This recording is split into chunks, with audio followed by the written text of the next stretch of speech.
여러분은 혹시 이런 기분을 느껴본 적이 있나요?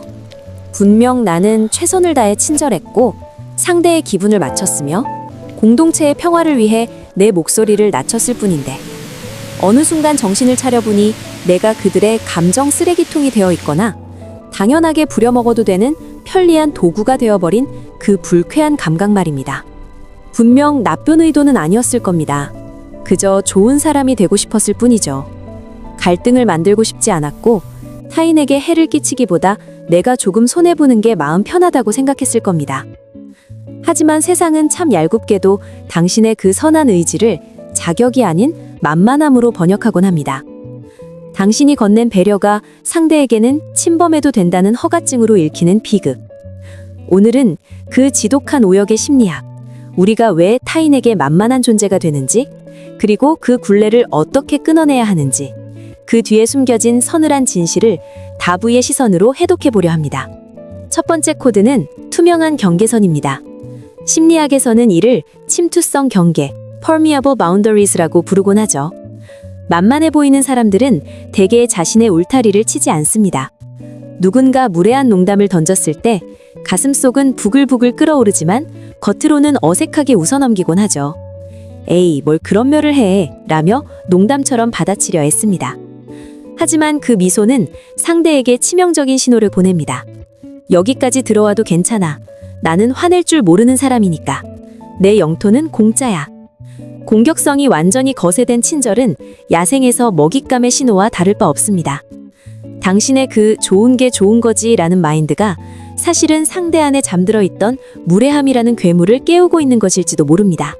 두 번째 코드는 과잉된 설명과 습관적 사과입니다. 거절할 때를 떠올려 보세요. 미안해. 내가 오늘 사실 집안일도 있고 몸도 안 좋고 갑자기 일이 생겨서 라며 구구절절 이유를 붙이고 있진 않나요? 심리학적으로 과도한 설명은 자신의 낮은 지위를 스스로 증명하는 행위입니다.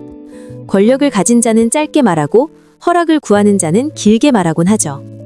당신의 긴 변명은 상대에게 설득할 틈을 제공합니다.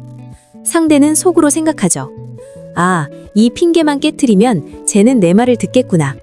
결국 당신의 긴 말은 주도권을 헌납하는 꼴이 됩니다.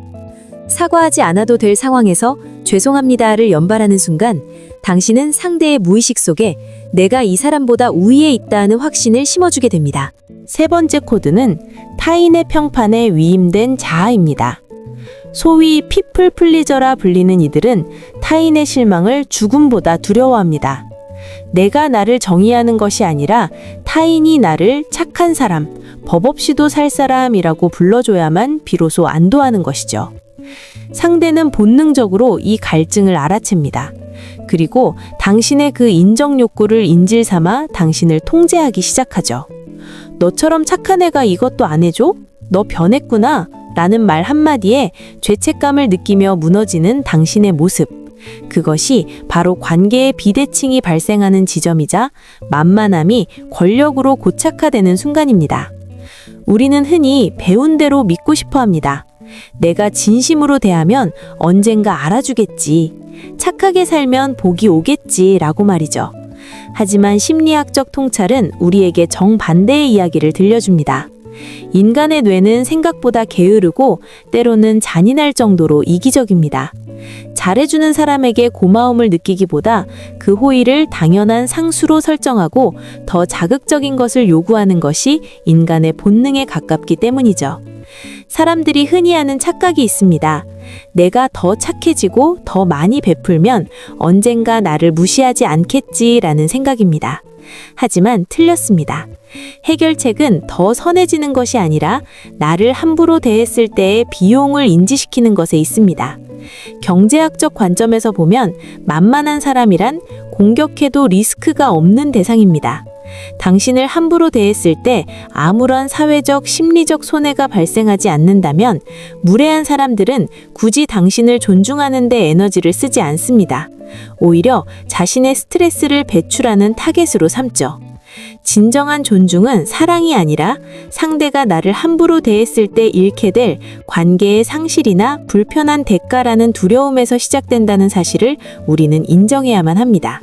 당신이 가진 날카로운 발톱을 가끔은 보여주지 않는다면 세상은 당신을 귀한 존재가 아니라 그저 푹신한 솜 인형으로 취급할 뿐입니다.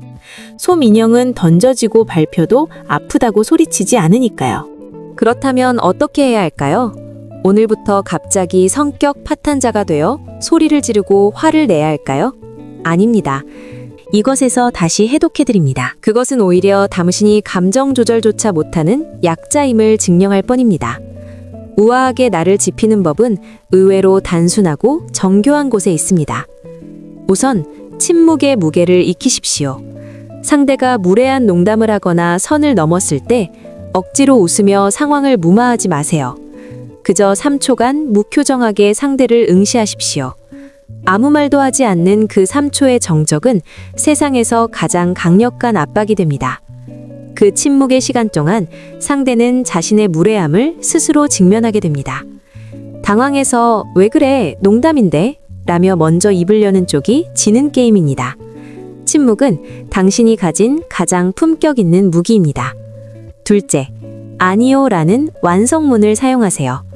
안 될 것 같습니다. 혹은 어렵습니다 뒤에 오는 모든 말은 당신의 결정을 변명으로 격화시킵니다. 거절은 설명이 필요한 죄가 아니라 당신의 정당한 자원관리임을 스스로에게 먼저 설득하십시오.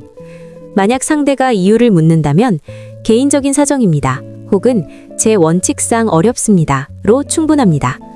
당신의 영역을 상세히 보고할 의무는 누구에게도 없습니다. 마지막으로 고립될 용기를 가지십시오. 만만해지는 근본적인 원인은 미움받는 것보다 혼자 남겨지는 것에 대한 공포입니다. 이 사람과 멀어지면 내 평판이 나빠질 텐데 외로워지면 어떡하지? 라는 공포가 당신의 목을 죄어옵니다. 하지만 기억하세요. 당신이 세운 최소한의 경계를 존중하지 않아 떠나갈 사람이라면 그들은 어차피 당신의 인생에 하등 도움이 되지 않을 사람들입니다. 오히려 그들이 떠나간 빈자리에야 비로소 당신을 있는 그대로 존중하는 진짜 인연이 머물 자리가 생깁니다. 쓰레기를 치워야 새 가구를 드릴 수 있는 것과 같은 이치입니다. 당신은 타인의 기분을 맞추기 위해 이 세상에 파견된 감정의 하인이 아닙니다. 세상은 당신이 스스로를 어떻게 정의하느냐에 따라 당신을 대하는 매뉴얼을 결정합니다. 당신이 자신을 헐값에 내놓는데 타인이 당신을 명품으로 취급하길 바라는 것은 모순입니다. 이제 그 낡은 착한 사람의 매뉴얼을 찢어버리세요. 조금은 까칠해도 괜찮습니다. 조금은 차가워 보여도 상관없습니다. 당신의 인생이라는 무대의 주인공은 당신이며 관객의 야유가 두려워 각본에도 없는 연기를 할 필요는 없습니다.